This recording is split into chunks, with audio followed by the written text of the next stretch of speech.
उसके फरिश्ते नबी पर दरूद भेजते हैं। ऐ ईमान वालों, तुम भी नबी पर खूब दरूद भेजो और अदब के साथ सलाम पेश करो। जो नबी हमें सलामती की दुआ दे, जो नबी बख्शिश के लिए फिक्रमंद हो, जो नबी अल्लाह की बारगाह में कुरान मजीद फुरकान हमीद में अल्लाह तबारक व तआला ने एक किस्सा बयान किया। आखिरी बात, मुझे लगता है कि वक्त ज्यादा हो गया।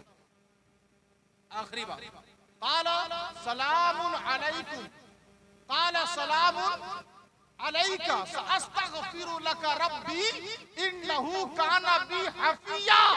हजरत इब्राहिम की आवाज बड़ी सख्त थी, बड़ी सख्त थी आवाज, लेकिन अपनी आवाज दीन की दावत में अपनी सख्त आवाज को भी नरम करना पड़ता है। दीन की दावत देने जा रहे हैं तो सख्त आवाज सख्त मिजाज भी हो तो नरमी ले आए। फिर जब आपने अपने चचा को दावत दी जो बुतों को बनाना और बुत परस्तों को बेचना यही काम था उनका, दावत दी तो उन्होंने इनकार कर दिया। तो हजरत इब्राहिम ने कहा कि आप पर सलाम हो, आप पर सलाम हो। तो सुलहाए किराम ने लिखा, नेक बंदों ने लिखा, इमाम किरतबी हैं और दीगर मुफस्सिरीन हैं, उन्होंने ये लिखा कि इस तरह गैरों को भी सलाम आप करें या ना करें, कर ले तो भी कोई गिरफ्त की बात नहीं है और ना करें तो भी कोई बात नहीं, तो भी कोई बात नहीं। इस मसले से, इस आयत करीमा से ये मसला निकला।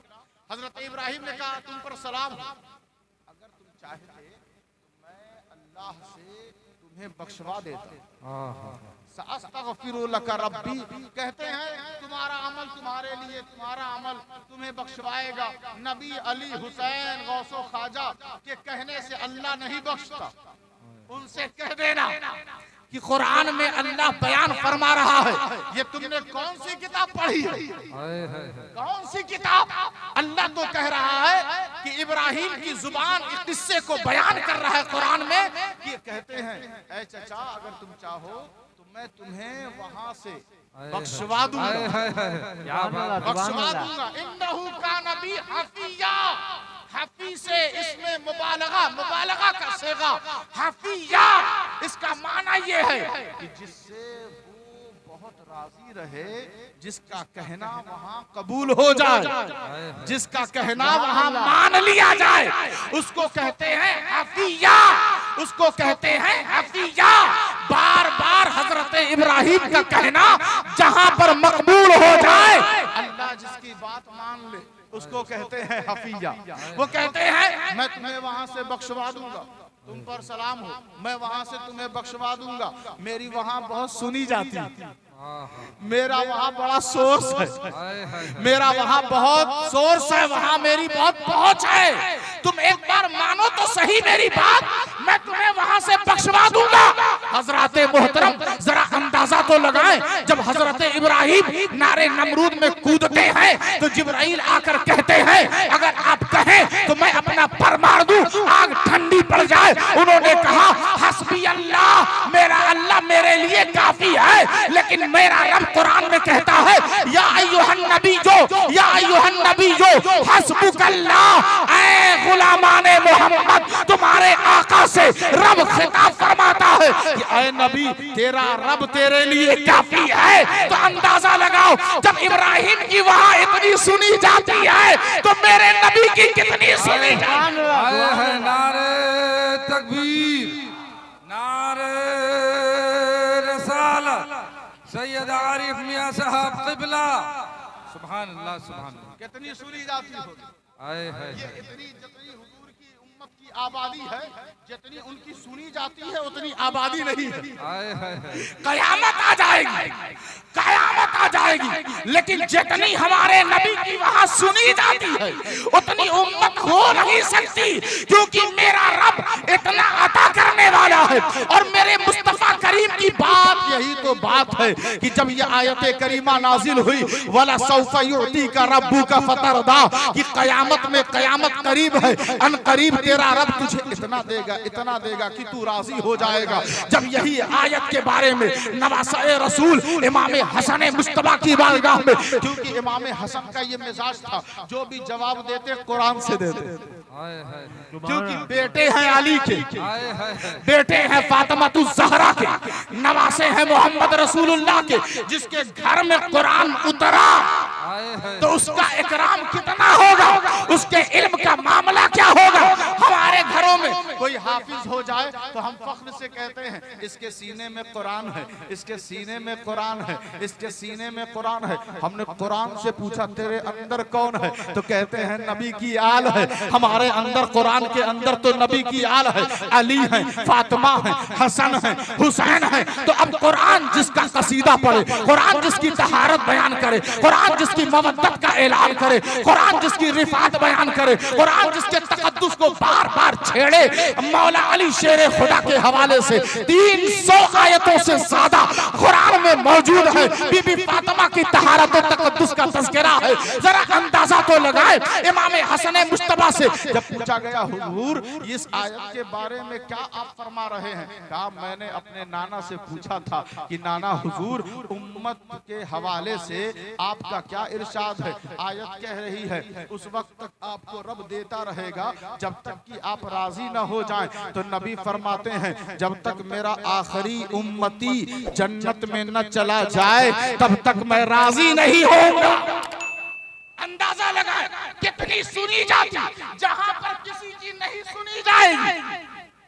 आदम कहेंगे जाओ कहीं और, नूह कहेंगे जाओ कहीं और, मूसा ईसा सब कहेंगे जाओ कहीं और, किसी की नहीं सुनी जाएगी, वहां पर हमारे नबी की सुनी जाएगी।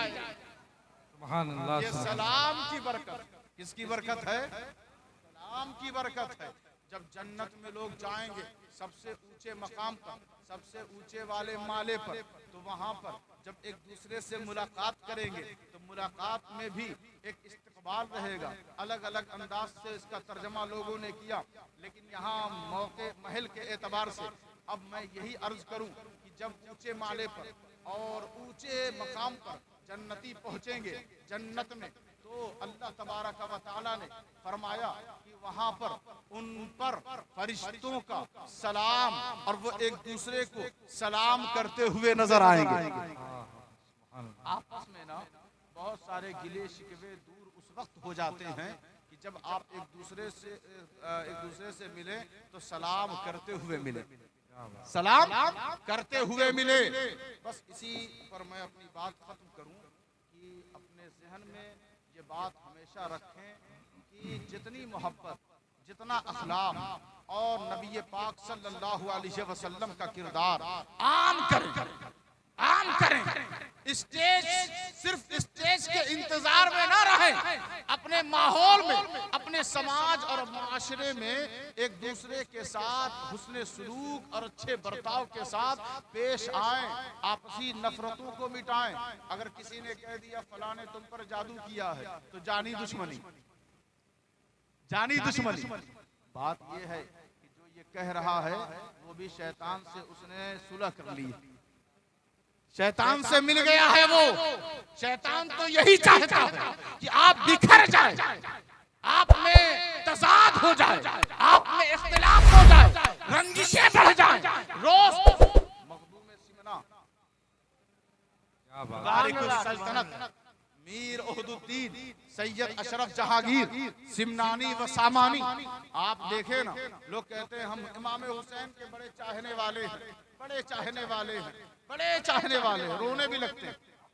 लेकिन मेरे मखदूम से सीखो कि इमाम हुसैन की मोहब्बत कैसी होती है।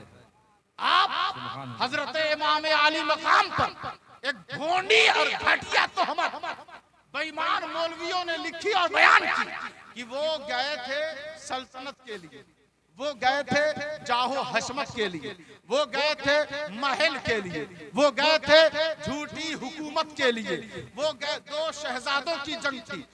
जब ये बात पहुंची कहां, जब ये बात पहुंची सिमनान, तो जब बादशाहत की कुर्सी पर आप जलवागर हुए तो आपने पूरी सल्तनत को ठोकर मारा और कहा मेरा जद्दे करीम, मेरा जद्दे करीम, मेरा आका हुसैन करबला में इस सल्तनत के लिए नहीं गया था।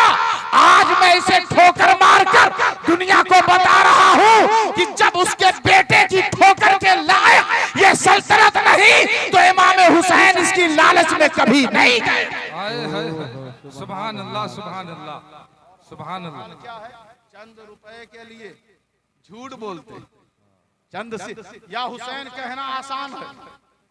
आज बहुत सारे यजीदी भी कह रहे हैं या हुसैन, ये मेरे हुसैन की करामत है, ये करम है उनका कि आज आप देखें ना, मुहर्रम आए या बकिया दिनों में आप नमाज नहीं पढ़ते हो कहते हैं या हुसैन, आप कुरान से मोहब्बत नहीं करते कहते हैं या हुसैन, आप दीन की पासदारी नहीं करते हो कहते हैं या हुसैन, आप अल्लाह रसूल का कहना नहीं मानते और कहते हैं या हुसैन। तो ये या हुसैन सिर्फ जबान तक न रखा जाए, सिर्फ जोर और शोर शराबे में या हुसैन न कहा जाए, बल्कि या हुसैन कह रहे हो तो फिर सुबह सुबह उठकर मस्जिद की तरफ जाओ। जब या हुसैन कह रहे हो तो कुरान की तिलावत और उसकी मोहब्बत, उसकी हलावत और मिठास अपने सीने तक ले जाओ। जब या हुसैन कह रहे हो तो अपने बड़ों का एहतराम भी करो। जब या हुसैन कह रहे हो तो मुस्तफा जाने रहमत पर दरूद भी पढ़ो। जब या हुसैन कह रहे हो तो जश्न ईद मिलादुन नबी भी मनाओ। जब या हुसैन कह रहे हो तो रमजान के रोजे भी रखो। जब या हुसैन कह रहे हो तो गरीबों की मदद भी करो। जब या हुसैन कह रहे हो तो बड़ बच्चों को दीनी जज्बा भी दो। जब या हुसैन कह रहे हो तो अपने घर बार को दीने मोहम्मदी पर कुर्बान करने का हुनर भी रखो। जब या हुसैन कह रहे हो तो बच्चों की लाश अगर बाजू पर उठानी पड़े और दीने मुस्तफा की अजमत की बात आ जाए तो अजमत से सौदा मत करो, बच्चों को कुर्बान कर दो। जब या हुसैन कह रहे हो तो आवाज से सिर्फ या हुसैन मत कहो, अपनी ज़मीर और अपने किरदार से भी या हुसैन। नारे तकबीर, नारे रसालत, उलमाए अहले सुन्नत, सैयद आरिफ मियां साहब क़िबला, सुभान अल्लाह, सुभान अल्लाह। जो सलाम के हवाले से, सलाम, आपने सलाम की बरकत देखी नहीं, देख लेंगे तो फिर हर वक्त सलाम सलाम करेंगे और इस सलाम की बरकत उन हजरात को मिलेगी जो हुजूर पर सलाम भेजते हैं। हर एक को सलाम की बरकत थोड़ी मिलेगी।